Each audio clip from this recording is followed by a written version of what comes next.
ایک شخص نے ایک امام صاحب کی، ایک مولانا صاحب کی اپنے گھر پہ دعوت کی کہ حضرت آئیے ذرا گھر پہ کھانا کھائیے، دعا بھی کر دیجئے۔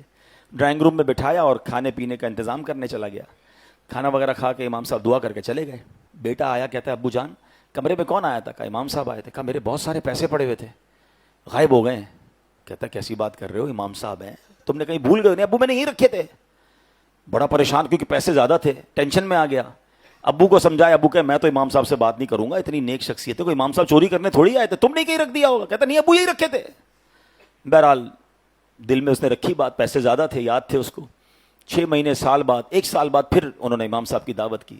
بچہ تو بچہ ہی ہوتا ہے، اس کو اپنے پیسے یاد تھے، ابو کو دعوت یاد تھی، بچے کو پیسے یاد تھے۔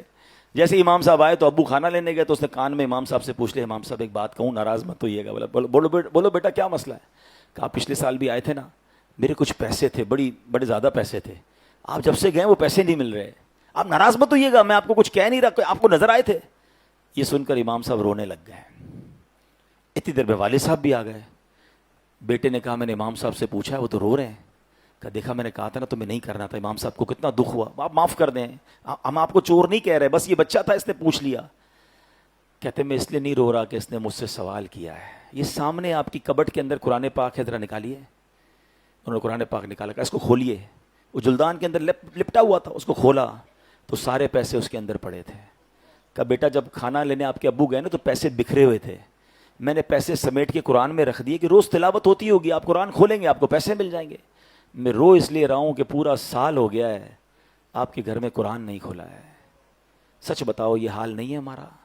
موبائل روز کھلتا ہے، بلکہ کئی بار کھلتا ہے، نماز میں بھی جی چاہتا ہے کھولنے کو۔ ابھی بیان کے دوران بھی کئی لوگ چیک کر رہے ہوں گے، چین نہیں آتا۔ نیا سافٹ ویئر آ جائے، نئی کوئی اپلیکیشن آ جائے، خود ہی ڈھونڈ کے اس کا ٹیوٹوریل بھی ڈھونڈ لیں گے، اس کو یوٹیوب پہ بھی سرچ کریں گے، 4 دوستوں سے بھی پوچھیں گے یار اس کے بینیفٹ بتاؤ، اس کا طریقہ بتاؤ، میں آ رہا ہوں تیرے گھر پہ بھائی، مل کے سیکھتے ہیں کیسے کرنا ہے۔ آج کل آرٹیفیشل انٹیلیجنس کا زمانہ ہے، کیسے سرچ کرنا ہوتا ہے، کیسے سب کر لیں گے۔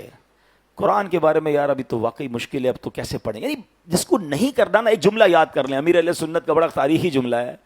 آپ فرماتے جس کو کرنا ہونا اس کے لیے راستے بہت، جس کو نہ کرنا ہو اس کے لیے بہانے بہت۔ فیصلہ آپ کر لیں۔